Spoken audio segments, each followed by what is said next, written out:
હાલો બંસીભાઈ ચાલુ કરી દો. થઈ ગયું. હા આ છે ને આપણે કનેક્શન આપણે જે આગળથી ઉપરથી જે કનેક્શન આવે ને આગળ પાછળ જે ગમે ત્યાં લઈ જાય વળાક માટેની આ કપલિંગ હા બરાબર. પછી એક કનેક્શનમાંથી આપણે બે કનેક્શન કરવા હોય એટલે 3 મોઢાવાળી કપલિંગ આવે. એક બે ને 3 મોઢાવાળી કપલિંગ બરાબર છે. એ પછી આપણે એકનો પાઇપ હોય ને એમાંથી અડધાનો કરવો હોય તો એક અડધાનો આ જોઈન્ટ આવે. બરાબર પોપલર કહેવાય. પોપલર નાના મોટા પાઇપ નાના મોટા પાઇપ માટે આને પોપલર કહેવાય બરાબર છે. પછી આ જે કપલિંગ ને આ કપલિંગ આપણે નળ ચડાવવા માટેની કપલિંગ છે બરાબર બરાબર. એ પછી આ આપણે પાઇપના સાપડા છે. સાપડા પાઇપને દિવાલ સાથે જોડી રાખવા માટે ઉપયોગી છે. સાપડા જો અહીંયા છે જોઈન્ટ. બરાબર. હાલો અહીંયા ધ્યાન હો. બરોબર. બ્રાસ આટાનો છે. આપણે કોઈ વાલ છે, કોઈ વોશિંગ મશીન છે કે પાણી ગરમ કરવાનું કુલર છે એના માટે જે આપણે નળ જે સડાય ને આ એના માટે એલ્બો છે.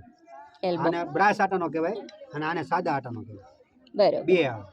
બ્રાસ એટલે અંદર સાદા આટા એટલે અંદર પ્લાસ્ટિકમાં આટાય છે અને બ્રાસ આટા એટલે અંદર લોખંડમાં આટાય છે. જોજો તમે એલ્યુમિનિયમમાં એટલે કોઈ દિવસ તૂટે નહીં અને લાંબો ટાઈમ ટકે. કરો ને પાનાથી કે એટલે આછે નથી ફાટી જાય એટલે પૂરું.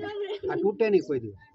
આ નાંગા આપણે 20 રૂપિયાના આ 75 રૂપિયા છે તો બે હરખું ને આમાંય નળ ચડે ને આમાંય નળ ચડે નહીં. આપણે માનો કે પાઇપ આપણે 50 ફૂટ પાઇપ લાંબો આવતો હોય તો 10 ફૂટના ટુકડા આવે.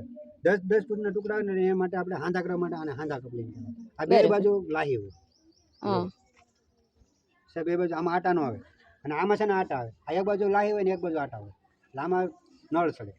એટલે આની માલિક આપણે ગમે એ ચડાય કે આમ આટાવાળી વસ્તુ. બરાબર. હાય તો કરી દે. છોકરાને